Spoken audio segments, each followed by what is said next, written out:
Permata TV YouTube Indonesia dengan bangga mempersembahkan sebuah storytelling kekinian abad ini diangkat dari karya besar Esa Mintarja yang sangat populer di masanya, berlatar belakang kisah tanah Jawa masa lampau dengan judul Kisah Arya Manggada.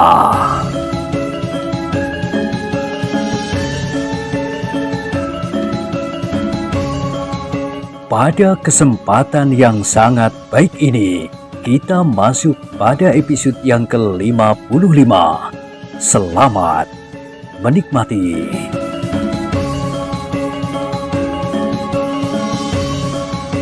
Pada episode sebelumnya telah diceritakan, sementara itu, Raden Panji yang mendapat laporan dari penolakan Mas Roro untuk datang ke rumahnya, serta sikap anak-anak muda yang menyertainya dari Padukuhan Nguter telah membuatnya sangat marah. Demikian marahnya Raden Panji sehingga berteriak-teriak memberikan beberapa perintah, apalagi ketika ia menyadari bahwa prajurit-prajurit yang ada di rumah pondokan Mas Roro tidak dapat mengatasi anak-anak muda itu. Bahkan hadirnya orang yang tidak dikenal dan ikut campur dalam persoalan itu. Kemarahan Raden Panji memuncak ketika ia mendapat laporan dari sekelompok pasukan berkuda bahwa mereka tidak menemukan Mas Roro setelah mereka mengelilingi lingkungan itu, terutama mengikuti jalan ke arah Padukuhan Nguter. "Kenapa kau kembali tanpa Mas Roro?" teriak Raden Panji. Kakinya tiba-tiba saja telah menghantam pemimpin prajurit yang telah memberikan kesempatan kepada Mas Roro untuk melepaskan diri sehingga prajurit itu jatuh terlentang. "Ampun Raden Panji," mohon prajurit itu kemudian. "Jika Raden Panji berkenan, kami akan menyusulnya ke Padukuhan Nguter. Jalan manapun yang mereka tempuh, maka kami berjanji bahwa kami akan datang lebih dahulu di rumah Mas Roro itu. Kami akan menangkap kedua orang tuanya, dan apabila Mas Roro langsung pulang, kami pun akan menangkapnya dan membawanya menghadap Raden Panji." "Setan kau! Kau akan melarikan diri dari hukuman yang pantas aku berikan kepadamu, bentak Raden Panji. "Tidak Raden, hukuman apapun yang akan diberikan kepadaku akan aku terima dengan kepala tunduk. Namun demi kesetiaanku, maka aku ingin benar-benar membawa Mas Roro menghadap Raden Panji." "Tidak, kau tidak boleh pergi sendiri. Siapkan kudaku. Aku sendiri akan pergi ke Nguter. Aku sendiri akan menangkap perempuan liar itu dan menghukumnya sepanjang jalan dari Nguter sampai ke rumahku menurut caraku. Ia harus menjalani hukuman yang terberat dari antara semua hukuman yang pernah aku berikan kepada istri-istriku sebelumnya. Sehingga akhirnya perempuan itu akan aku hukum mati karena ia telah menghina aku yang berkuasa di daerah ini." Tidak seorang pun yang berani menjawab apalagi membantah. Namun dalam pada itu, Raden Panji itu berdesis dengan nada rendah. "Tetapi ia sangat cantik. Ia harus menjadi istriku sebelum aku akan menghukumnya dengan hukuman yang terberat." Pemimpin prajurit itu mengumpat di dalam hati, tetapi ia masih saja menundukkan kepalanya. Ia tahu Raden Panji adalah orang yang berilmu sangat tinggi, sehingga dengan ilmunya itu ia mampu menduduki jabatannya yang seakan-akan tidak dapat diganggu gugat itu. Tetapi pemimpin prajurit itu terkejut ketika Raden Panji tiba-tiba saja membentak, "Cepat, sediakan kudaku atau aku bunuh kau!" Pemimpin prajurit itu pun segera bergerak.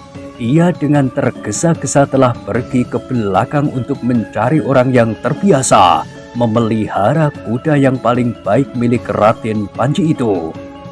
Dalam waktu tidak terlalu lama, kuda itu memang sudah siap. Tetapi prajurit itu tidak segera membawa kuda itu ke halaman. ia masih memerintahkan orang yang menyiapkan kuda itu untuk memberi makan lebih dahulu. "Kuda ini telah makan dengan kenyang," berkata Gamel yang mengurusi kuda-kuda Raden Panji itu. "Tetapi kuda ini akan menempuh perjalanan jauh," jawab prajurit itu. Gamel itu tidak menjawab lagi. Ia pun telah menyiapkan makanan secukupnya bagi kuda yang telah disiapkan bagi Raden Panji itu. Namun sebelum kuda itu sempat makan, seorang prajurit berlari-lari ke belakang sambil berkata, "Kakang, Raden Panji sudah tidak sabar lagi. Cepat, sebelum ia datang sendiri kemari dan membunuhmu di sini." Pemimpin prajurit itu mengangguk. Katanya, "Baiklah, aku akan membawa kuda ini ke halaman depan." Sejenak kemudian kuda itu telah siap. Demikian pula beberapa ekor kuda yang lain. Dengan lantang Raden Panji berkata, "Kita akan pergi. 15 orang akan ikut bersamaku." Sejenak kemudian, maka 16 ekor kuda sudah berpacu menuju ke Padukuhan Nguter, termasuk pemimpin prajurit yang telah memberi kesempatan Mas Roro pergi bersama prajurit-prajurit itu. Sementara itu, beberapa orang yang lain harus tinggal untuk menjaga para tawanan yang disimpan di Padukuhan yang menjadi pusat pengendalian dari pasukan Raden Panji itu.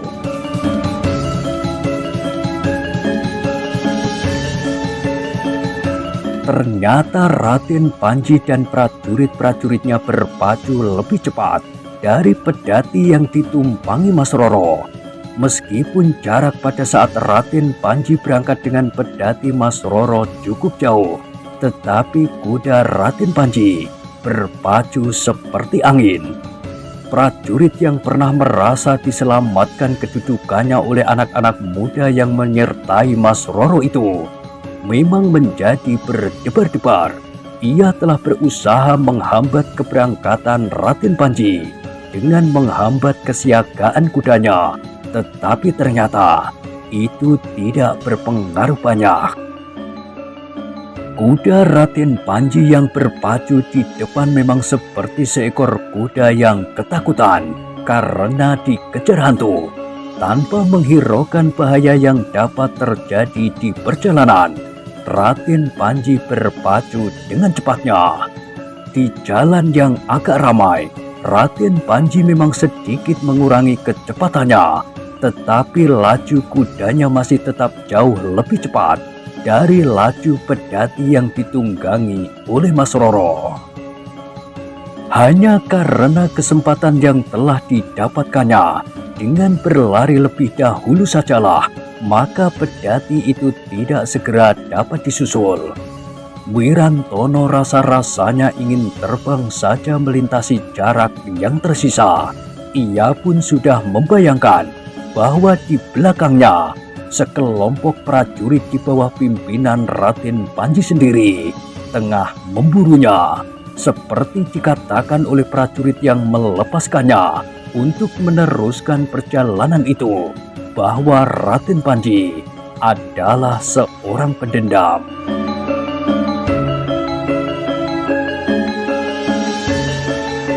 Sisa-sisa hari berjalan sangat cepat.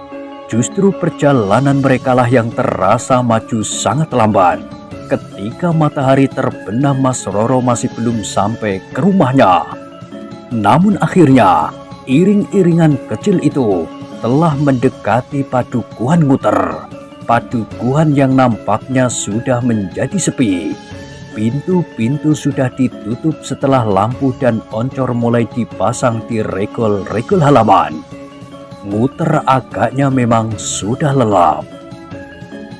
Ketika pedati yang ditumpangi Mas Roro masuk ke regol Padukuhan, maka kegelisahan justru semakin membakar jantung.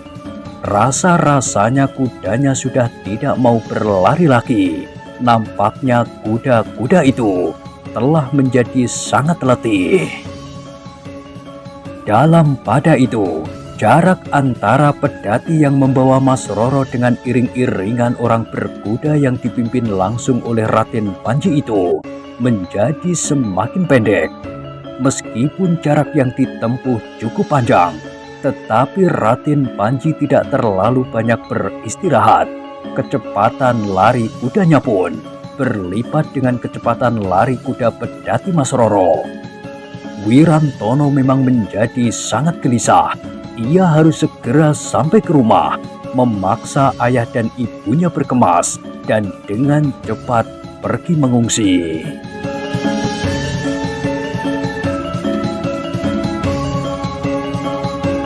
Tetapi pedati itu memang tidak mau berjalan lebih cepat lagi. Sais yang memegang kendali kuda penarik pedati itu pun telah mencoba untuk menyentuh kudanya dengan ujung cemeti. Tetapi kuda itu hanya menghentak 2-3 langkah, lalu kembali berlari dengan letihnya. Karena kegelisahan yang menghentak jantung, maka Wirantono itu pun kemudian berkata kepada adiknya, "Kita sudah ada di padukuhan. Biarlah aku mendahului perjalanan kalian, agar aku sempat minta kepada ayah dan ibu untuk bersiap-siap. Kita semuanya harus mengungsi ke tempat yang tidak diketahui oleh Raden Panji." "Jangan tinggalkan aku, Kakang," minta Mas Roro. "Tetapi kita tidak boleh terlambat," jawab Wirantono. "Kau tetap bersamaku, Kakang," berkata Mas Roro dengan suara yang sangat dalam. Wirantono tidak sampai hati meninggalkan adiknya yang ketakutan. Namun ia pun berharap agar ayah dan ibunya akan sempat bersiap-siap menghadapi kemungkinan yang sangat buruk itu. Karena itu, maka Wirantono menjadi bingung. Dalam pada itu, Manggadalah yang kemudian berkata, "Apakah kau sependapat jika aku mendahului perjalanan kalian? Bukankah perjalanan ini sudah tidak jauh lagi?" Wirantono lah yang ragu-ragu. Jika Raden Panji dan pasukannya datang menyusul, maka ia tidak mempunyai seorang kawan pun untuk melindungi Mas Roro. Namun akhirnya Wirantono pun setuju. Kedua orang sais dan pembantunya itu tentu akan bersedia berbuat sesuatu. Karena itu, maka Wirantono pun kemudian berkata, "Baiklah, pergilah. Biarlah ayah dan ibu menyiapkan kuda agar kita dapat segera berangkat. Kuda pedati itu harus diganti agar kita dapat berjalan lebih cepat. Mudah-mudahan Raden Panji tidak membawa seorang pun atau lebih dari orang-orang yang ahli dalam menelusuri jejak."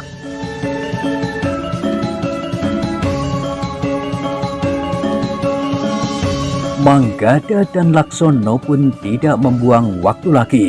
Keduanya telah mempercepat derap kuda mereka yang masih lebih segar dari kuda penarik pedati itu. Apalagi kuda-kuda kedua anak muda itu tidak menarik muatan apapun juga.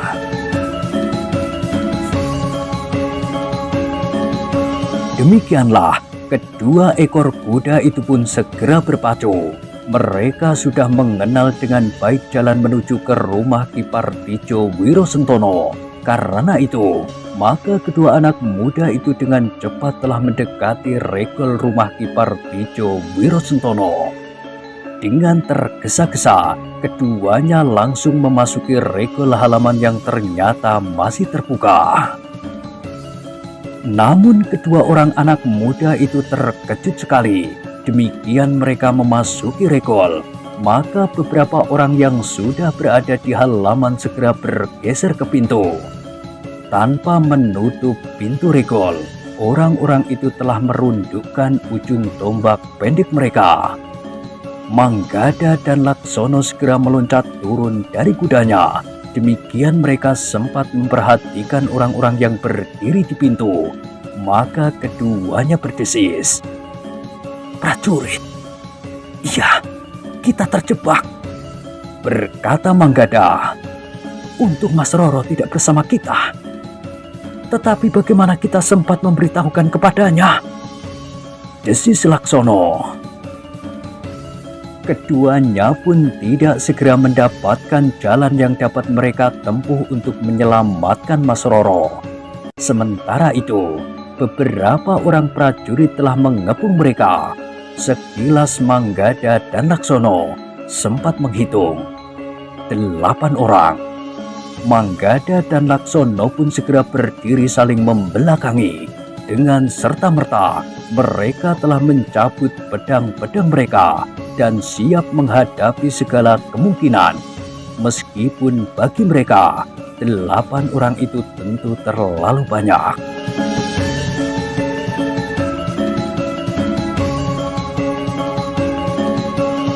Namun dalam pada itu, tiba-tiba saja dari peringgitan terdengar suara orang bertanya, "Siapakah mereka?"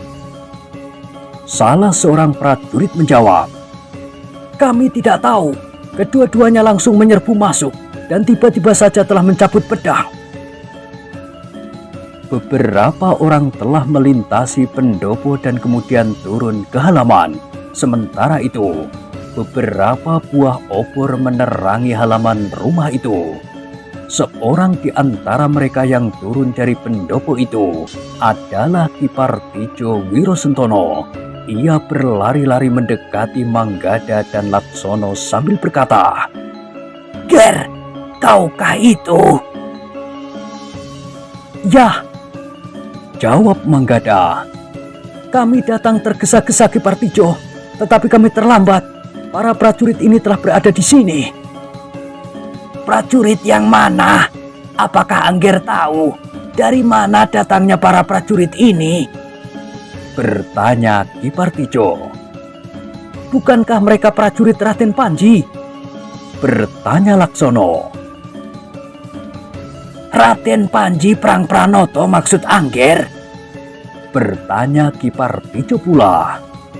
"Iya," jawab Laksono. Ki Partijo menggeleng. Katanya, "Bukan, Ger. Mereka bukan prajurit yang dikirim oleh Raden Panji. Tetapi kenapa Angger menjadi tergesa-gesa dan menyangka bahwa para prajurit ini prajurit Raden Panji?"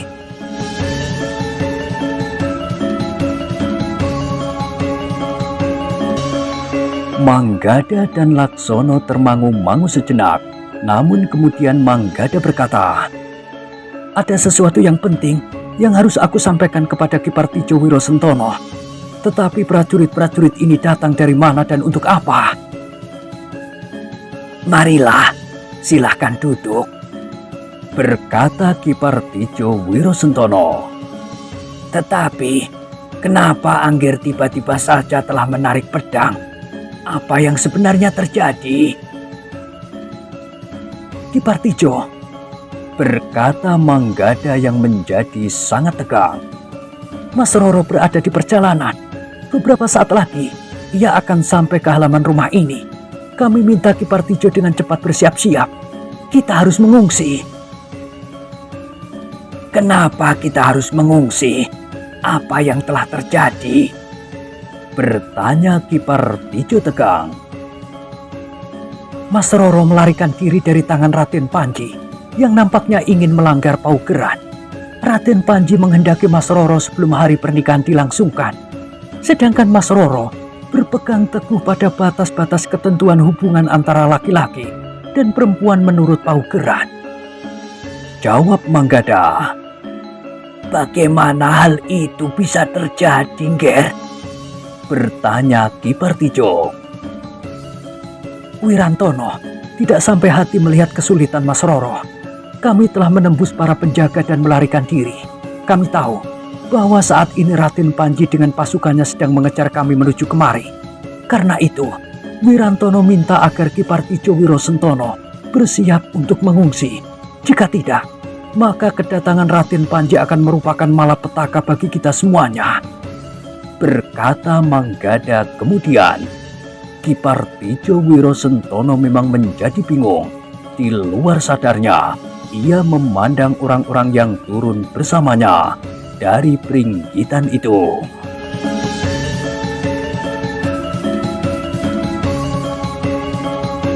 Seorang di antara mereka, seorang yang bertubuh tinggi, tegap berdada bidang dengan lengan dan bahu yang kekar maju selangkah. Ketika ia berbicara, maka Manggada dan Laksono terkejut. Suaranya tidak mencerminkan kegarangan tubuhnya, tetapi suaranya terdengar lembut. Aku mendengar ceritamu anak-anak muda. Memang belum begitu jelas, tetapi yang sedikit itu telah memberikan gambaran bahwa gadis yang disebut Mas Roro itu lari dari Raden Panji dan menuju kemari. Iya Kisanak, sahut Manggada. Tiba-tiba saja Ki Partijo memotong. Kau tentu belum mengenalnya, Ki Tumenggung Purborono, sedangkan yang berdiri di sebelahnya itu adalah Raden Pusposari, salah seorang bangsawan keturunan dari Majapahit yang kini berada di Istana Pajang. Keturunan Majapahit? Ulang Manggada dan Laksono hampir berbareng. Jantungnya memang menjadi berdebar-debar. Tetapi bagaimana dengan Mas Roro? Bertanya Manggada dengan tegang. Raden Pusposari yang disebut sebagai keturunan dari Majapahit yang berada di Pajang itu telah menyahut. Baiklah Kisanak, biarlah Mas Roro kembali ke rumah ini. Tetapi jika Raden Panji datang pula dengan prajurit-prajuritnya bagaimana? Bertanya Manggada. Kami akan berbicara dengan Raden Panji, jawab Raden Pusposari. Apakah Raden mengenal Raden Panji? Bertanya Laksono tiba-tiba. Bangsawan itu menggeleng. Katanya, secara pribadi belum, tetapi bukankah kita dapat berbicara dengan baik? Raden Panji adalah seorang senopati perang. Karena itu, maka penalarannya tentu dapat berjalan dengan baik.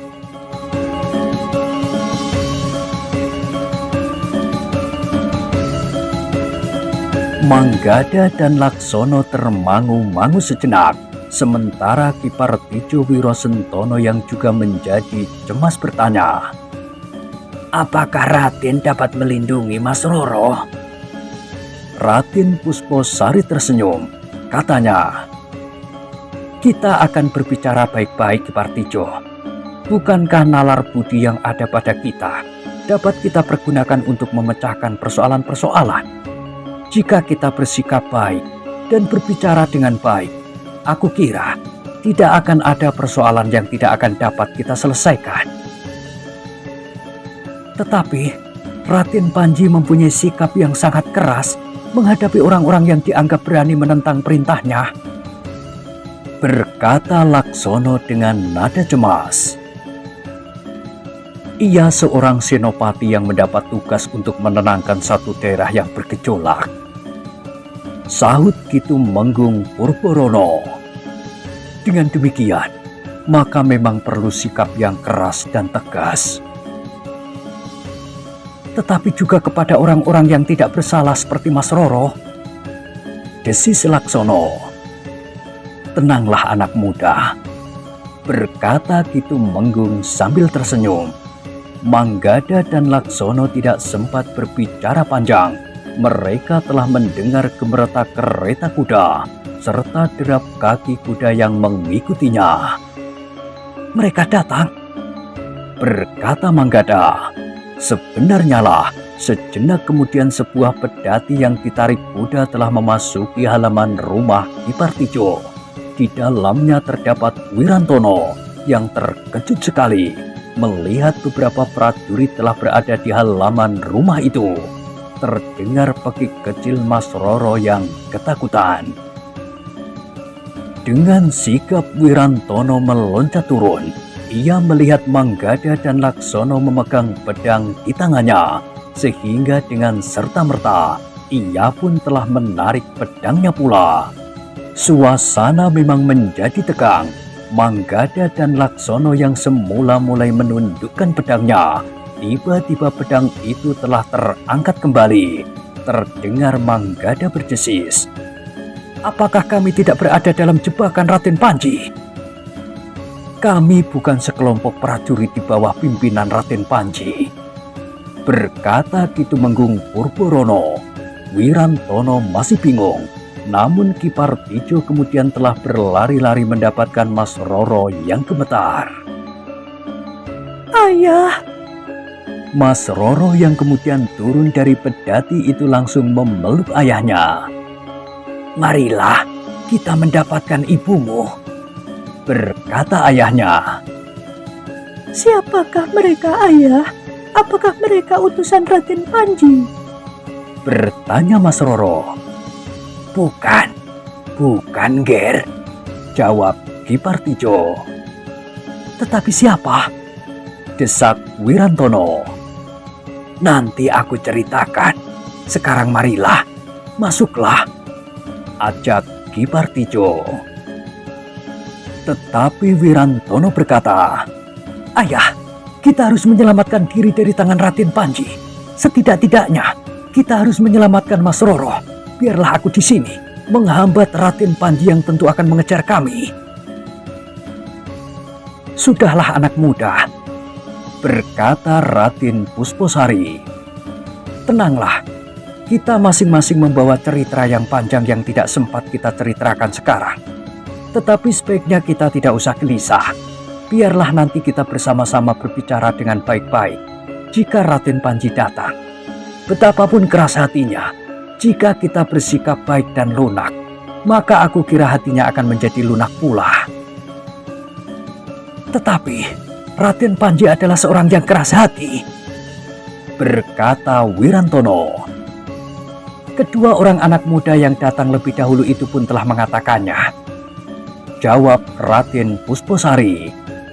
Tetapi aku masih tetap berkeyakinan bahwa kita nanti akan tetap dapat berbicara dengan baik.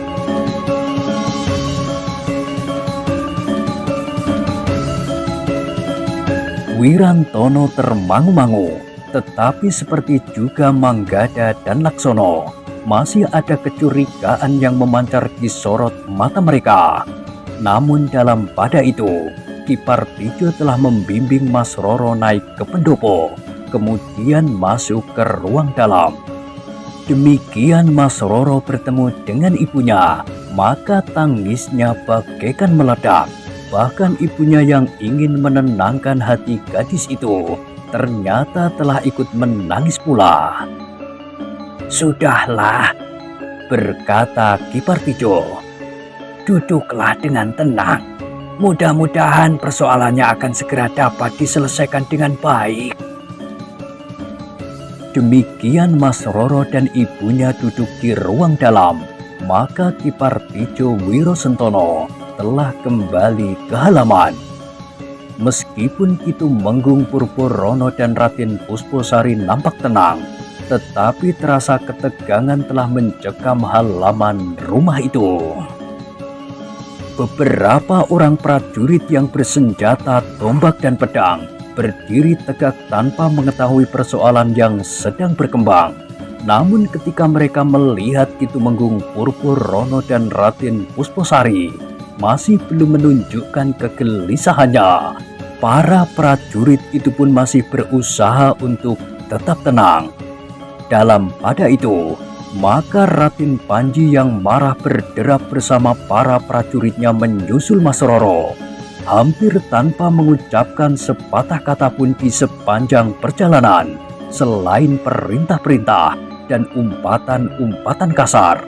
Raden Panji memacu kudanya secepat-cepatnya, sementara malam masih mencekam. Namun akhirnya Raden Panji dan para pengiringnya itu pun menjadi semakin dekat dengan padukuhan Nguter. Bahkan Raden Panji masih memaksa kudanya berlari lebih cepat lagi. Beberapa ekor kuda mulai tertinggal beberapa langkah di belakang iring-iringan itu. Semakin lama semakin banyak meskipun jaraknya tidak terlalu jauh.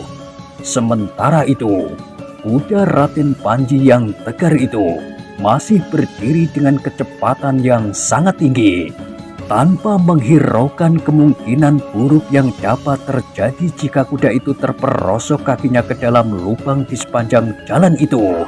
atau terantuk batu yang cukup besar.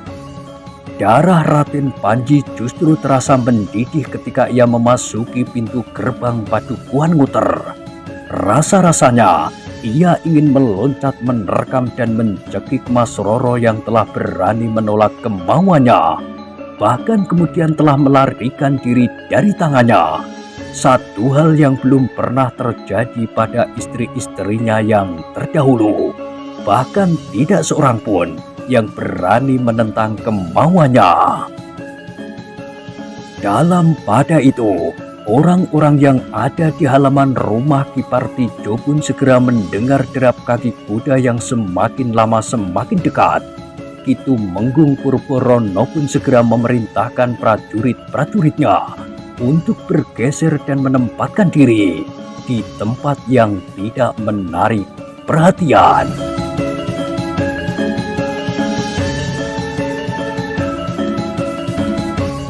Nah, bagaimanakah kisah selanjutnya? Silahkan ikuti terus kisah Arya Manggada pada episode berikutnya. Sampai jumpa.